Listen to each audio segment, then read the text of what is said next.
చిన్న ప్రార్థన చేసుకుందాము. పరలోకమందున్న మా తండ్రి, ప్రేమ కలిగిన స్వామి, అర్హత లేని ఎన్నిక లేని మా కోసం నాయన మీ ప్రాణం పెట్టినందుకే మీకు వందనాలు, స్తోత్రాలు.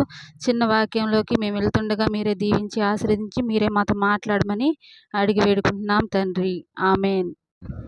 యోహాను సువార్త 19వ అధ్యాయము 26, 27 వచనం చదువుకుందాము. యోహాను సువార్త 19వ అధ్యాయం 26, 27 వచనాలు చూసుకున్నట్లయితే, దేవుడు సిలువ మీద పలికిన 3వ మాట, అమ్మా ఇదిగో నీ కుమారుడు, ఇదిగో నీ తల్లి అని చెప్పెను.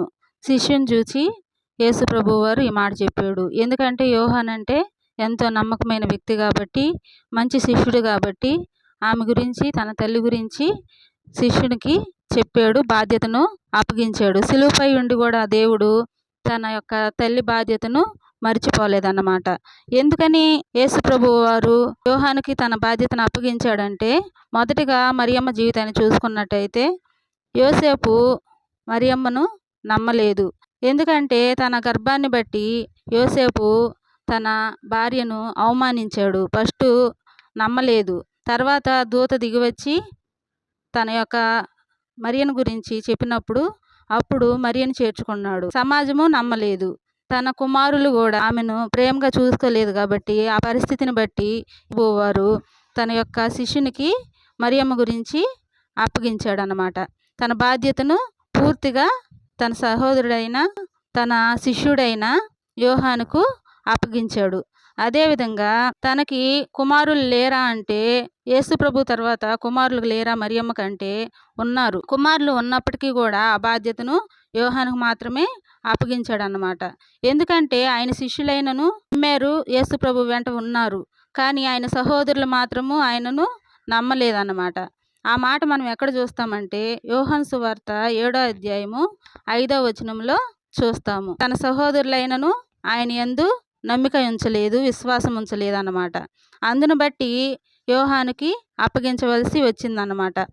నిర్గమకాండంలో 20వ అధ్యాయం 12వ వచనం చూసినట్లయితే, నీ తండ్రిని నీ తల్లిని సన్మానింపుము, నీకు దీర్ఘాయువు కలుగును అని చెప్పేసి ఉంటుంది.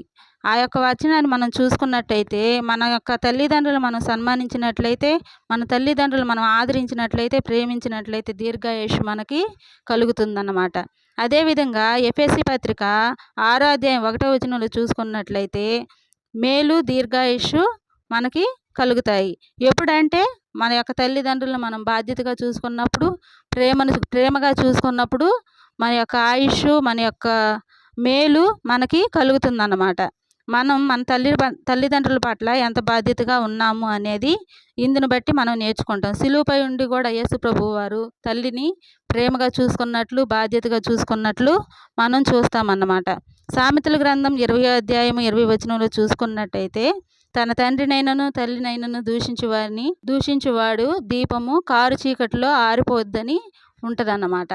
ఆ మాట ఎందుకు రాయబడిందంటే, తన తండ్రిని తల్లిని బాధ్యతగా ఎవరైతే చూడకుండా ఉంటారో, ఎవరైతే వాళ్ళని దూషిస్తారో, ఎవరినైతే వారి పట్ల ప్రేమగా ఉండకుండా ఉంటారో, అందును బట్టి వారిని బట్టి వారి యొక్క పరిస్థితి ఏంటని దేవుడు వివరిస్తున్నాడు అనమాట.